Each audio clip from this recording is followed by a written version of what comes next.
সেদিন ছিল আমাদের মায়ের পুজো 25শে এপ্রিল 2026। এটা ছিল ঘর তোলার সময়।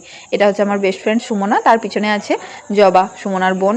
আর তার পিছনে পিছনে আরও অনেক মেয়ে আছে যারা ঘর তোলার সময় সুন্দর করে সাজুগুজু করে ঘর তুলতে গিয়েছিল। এখানে ঘর তোলাটা মোটামুটি 11:30 থেকে 12:30টার মধ্যেই কমপ্লিট হয়ে যায়। আর এই বৈশাখ মাসের রোদ তো, পাগুলো ভীষণ গরম লাগে, এই মেঝেটা খুব তেতে যায়। তো তারপরে ওখানে মায়ের তলায় পুজো শেষ হওয়ার পরে আমরা চলে এসেছি কালী মন্দিরে, যখন পুজো হচ্ছে সেখানে।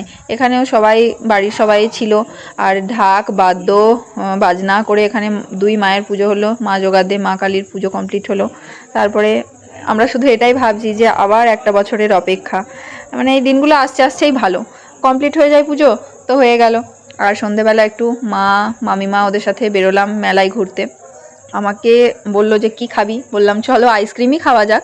তো মা আর আমি দুজন মিলে এরকম দুটো আইসক্রিম নিয়ে নিলাম, ওয়াও টেস্ট ছিল। তারপরে দেখা হলো ঈশার সাথে, ঈশা এরকম বাবলস কিনেছে, ও বলছে আমাকে একটা ভিডিও বানিয়ে দাও, আমি এরকম একটু ওড়াচ্ছি, চলো ভিডিও বানিয়ে দেওয়া যাক। তারপরে এটা রাত্রি 9টার দিক করে দেখছি ভিড় কেমন জমেছে, আর স্টেজের মধ্যে পারফরমেন্স হচ্ছে শিং বাজনার।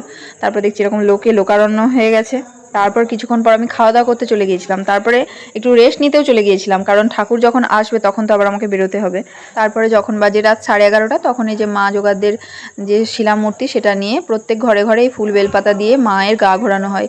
আর এই সময়টা না, মানে সে গায়ে পুরো কাঁটা দিয়ে দেয়, মানে যখন এই সামনে থেকে মানে মাকে দেখি, ফুল বেলপাতা নেই, আর মানে কি বলবো, এটা একটা আলাদাই অনুভূতি। তারপরে এখানে একটু ঢাকের সাথে বাকিদের নাচ হচ্ছিল। তারপরে ফাইনালি যখন 12টা পেরিয়ে গেছে, ঘুমে চোখ জুড়িয়ে যাচ্ছে, তবু এখান থেকে যেতেও ইচ্ছে করছে না। ওই অত রাত্রিরে সবাই এসেছে মায়ের গা ঘোরানো দেখতে, আমার তো পুরো ঘুম ঘুম চোখ, তবু একটু দেখে রেখে তারপরে গেলাম বাড়ি।